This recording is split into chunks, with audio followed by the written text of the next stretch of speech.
Hello everyone. हम लोग salary पढ़ रहे थे। सैलरी में हम लोगों ने retirement benefits face to face batches में पढ़ लिया था। अलाउंसेस हमने अभी पढ़े। परक्विजिट्स हमारा शुरू है और उसमें बहुत सारे परक्विजिट्स हमने ऑलरेडी देख लिए हैं, जैसे अकोमोडेशन हो गया, मोटर कार हो गया, कंसेशनल इंटरेस्ट का लोन हो गया। कुछ क्वेश्चंस भी बाकी है हमारा करना, लेकिन उसके पहले हम लोग कुछ प्रोविजंस करेंगे एंड देयर आफ्टर ये एक बार सारी प्रोविजंस हो जाती है तो फिर हम कुछ क्वेश्चंस करेंगे। तो आज का जो हमारा परक्विजिट है उसमें हम सबसे पहला जो हम देखने जा रहे हैं वो है फ्री और concessional food and non alcoholic beverages. Free और कंसेशनल फूड मिला आपको खाने के लिए या नॉन अल्कोहलिक बेवरेजेस मिली है उसके लिए। आपके नोट्स में पेज नंबर 62 के ऊपर कवर किया गया है ये। अब what the provision says, the value of free food and non-alcoholic beverages provided by the employer to employee shall be the amount of expenditure incurred by such employer। यानी employer जितना खर्चा करेगा उतना एम्प्लॉय के हाथ में परक्विजिट के नाम पे खर्चा रहेगा, जो खाना और नॉन अल्कोहलिक बेवरेजेस के लिए जो दिया है। लेकिन उसके लिए भी कुछ इन सर्टन सिचुएशंस वो टैक्सेबल नहीं होता, ठीक है ना। क्या कहा उसने, however the following would not be treated as perquisite, यानी नीचे जो आपको खाने के नाम पे या नॉन अल्कोहलिक बेवरेजेस के नाम पे जो परक्विजिट्स या जो बेनिफिट्स मिल रहा है वो परक्विजिट माना नहीं जाएगा, यानी वो टैक्सेबल नहीं रहेगा। तो पहले क्या कहा, free food and non alcoholic beverages provided by such employer during, free food and non alcoholic beverages, free food and non alcoholic beverages provided by such employer during. पहला कहा उसने वर्किंग आवर्स एट ऑफिस और business premises पे, there will no perquisite through paid vouchers which are not transferable and usable at eating joints only to the extent the value thereof in either case does not exceed कितना 50 rupees per मील। 50 रुपए के नीचे तो कोई problem नहीं, 50 रुपए तक के तो कोई प्रॉब्लम नहीं, 50 के ऊपर अगर जाएगा तो टैक्सेबल हो जाएगा। आगे कहा टी और स्नैक्स, ये यहाँ पे सिर्फ टी और स्नैक्स ही कवर्ड है, फूड कवर्ड नहीं है यहाँ पे, ठीक है। टी और snacks provided during working hours और free food and non alcoholic beverages during working hours provided in a remote area और एन ऑफशोर इंस्टॉलेशन। मतलब अगर आपको किसी रिमोट एरिया में ट्रांसफर कर दिया गया, ऑफशोर इंस्टॉलेशन में ट्रांसफर कर दिया गया, तो इन दैट केस आपको जो फ्री फूड या नॉन अल्कोहलिक बेवरेजेस मिलेगा वो रिमोट लोकेशन पे होने की वजह से वो भी टैक्सेबल नहीं रहेगा।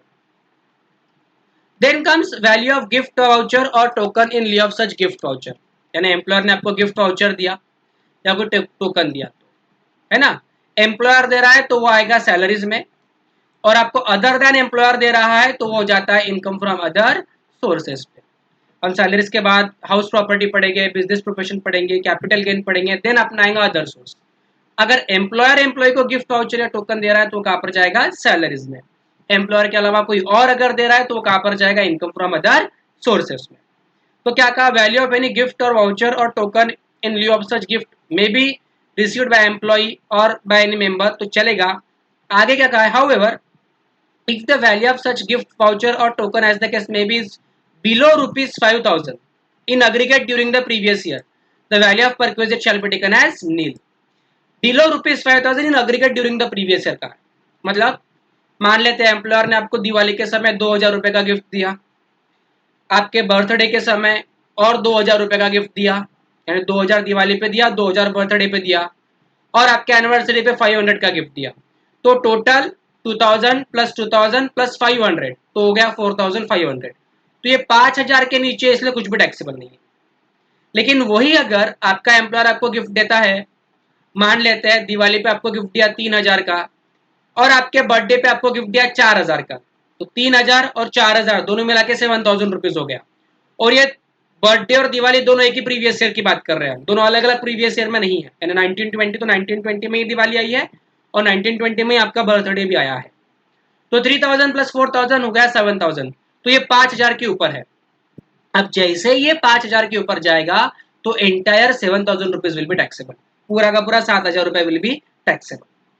अब यहाँ पे दो अलग अलग व्यूज आते हैं, सम पीपल से कि 7000 में से 5000 एग्जेम्प्ट करो और 2000 टैक्सेबल लो, सम पीपल से 5000 के ऊपर गया तो पूरा का पूरा टैक्सेबल रहेगा, यानी पूरा 7000 will be taxable. We are going with that view जहाँ पे एंटायर अमाउंट इज टैक्सेबल, क्योंकि इंस्टीट्यूट ने भी यही व्यू लिया है। Means if it goes above 5000 then entire amount will be taxable. Clear है ये?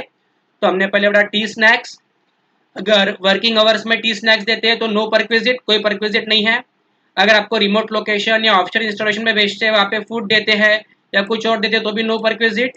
और अदर केस में 50 रुपीज पर मील तक के एग्जाम्प्ट रहेगा, बचा हुआ कितना रहेगा? टैक्सेबल रहेगा।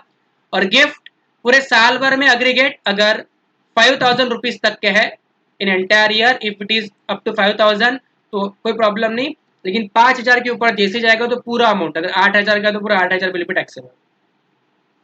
अब आगे बढ़ते हुए कुछ और परक्विजिट्स देखते हैं जो हमारे लिए इंपॉर्टेंट है, जिसमें आता है यूज ऑफ मूवेबल एसेट। अब यहाँ पे दो टर्म्स आपको समझनी है, use of movable asset is different thing and transfer of movable asset is different thing.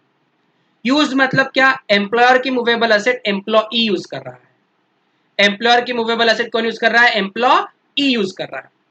तो जो भी उसका वैल्यू रहेगा वो एम्प्लॉय के हाथ में टैक्सेबल रहेगा। अब यहाँ पे ध्यान रखना है कि अगर पर्सनल पर्पज के लिए यूज करते हो तो ही परक्विजिट होगा। एम्प्लॉयर की एसेट ऑफिशियल पर्पज के लिए अगर आप यूज करते हो then there will be no perquisite.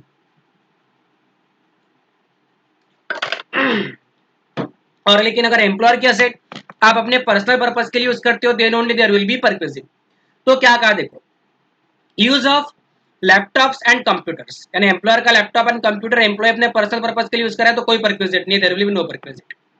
Movable asset other than laptops and computers and assets already specified, तो परक्विजिट कितना रहेगा? 10% per annum of the actual cost of such asset. और अगर ये एसेट रेंट पर लिए एम्प्लॉयर ने, the amount of rent charges paid और payable by the employer as the case may be. अगर आपको याद होगा तो हम लोगों ने हाउस अकोमोडेशन का परक्विजिट जब किया था, वहां पे जब फर्निश घर था तो फर्नीचर के यूसेज के लिए हमने कहा था कि अगर सर ओन्ड है तो हम उसका 10% per annum of the actual cost add करेंगे, और रेंटेड है तो एक्चुअल रेंट हम ऐड करेंगे। ये दोनों प्रोविजंस देखो सेम है। अगर एम्प्लॉयर का कोई मूवेबल एसेट है other than laptop and computers, जो एम्प्लॉई अपने पर्सनल पर्पज के लिए यूज करता है, तो वो एसेट के लिए कितना ऐड होगा? 10% per annum of the actual cost of such asset, अगर ओन्ड है तो। और अगर ओन्ड नहीं है, रेंटेड है, तो actual rent will be added. ठीक है? और आगे का where employee is paying any amount in respect of such asset, the amount so paid shall be deducted from the value of perquisite determined as above. अगर employee कुछ recover करे तो amount क्या होगा? डिडक्ट किया जाएगा। ये किसके लिए था हमारा? This was for use of movable asset. Immovable का तो अकोमोडेशन का हमने पहले ही पढ़ लिया, perquisite for the purpose of house accommodation, right? चलिए बढ़ते हैं हम लोग आगे। अब अगले लेक्चर में हम लोग पढ़ेंगे ट्रांसफर ऑफ मूवेबल एसेट अगर होता है। ये देखिए यहाँ पे दिया है ट्रांसफर। अगर ट्रांसफर मतलब क्या? अगर एम्प्लॉयर अपनी मूवेबल एसेट एम्प्लॉय को ट्रांसफर करता है तो आपके हाथ में कितना परक्विजिट होगा, हम वो पढ़ेंगे अगले लेक्चर में, ट्रांसफर के पार्ट। ठीक है?